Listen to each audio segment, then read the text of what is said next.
Hello, Olathe. I'm Mayor Michael Copeland.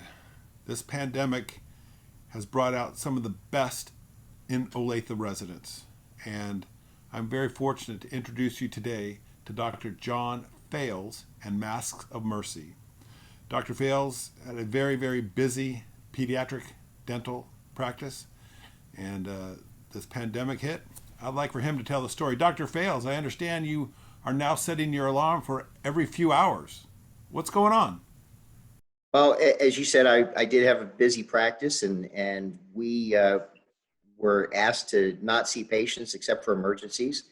And so I had some spare time on my hands, and I thought, what can I do to help out with what's going on?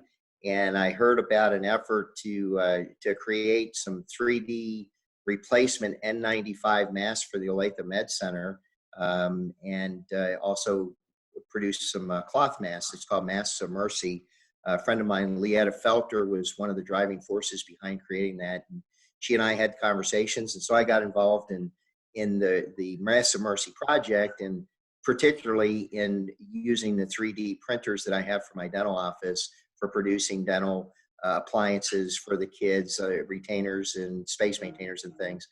And and so Leetta and I brainstormed, and there was a 3D print file available from some people in Montana. A dentist and neurosurgeon there had developed it.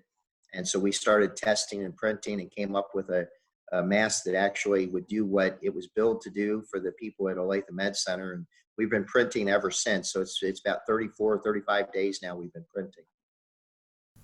How many have you made?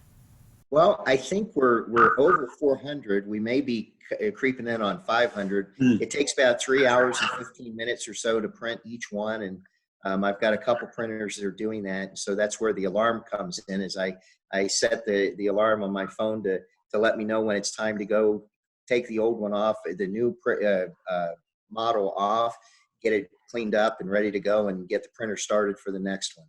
And I hear you're going into test swabs now? So yeah, the nasopharyngeal test swab is used to test an individual for either being positive or not for the coronavirus. And there's a shortage of swabs. The state of Kansas was at the bottom of the 50 states in number of tests performed. And so word got around that we were doing 3D printing for the masks, and the Kansas Department of Health and Environment asked if we would be interested in helping out. So it's myself and another dentist in Overland Park that are printing we're printing 10,000 a week. So far we've produced about 20,000 swabs, and we're doing about each of us 5,000 a week. And it takes about 13 to 15 hours for the print to happen. How can we help?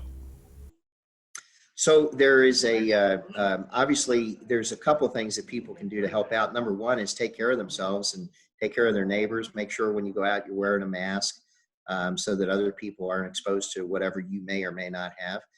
But the second part obviously is financial, because the masks that we're making, there's expenses involved in producing them, and then the cloth masks, buying the fabric, and that we have volunteers that are actually doing the fabrication. But at the college church has graciously offered a website link for us to collect donations if people would be interested in doing that. So you go to the college church website, and there's a link to Masks of Mercy, and people could make a financial donation to the effort. Thank you very much for being here, Dr. Fales, and thank you for all you're doing for the health of Olathe. Mayor Copeland, thanks for inviting me and having me available to tell the story. Thanks a lot. Thank you, everybody. Have a good day.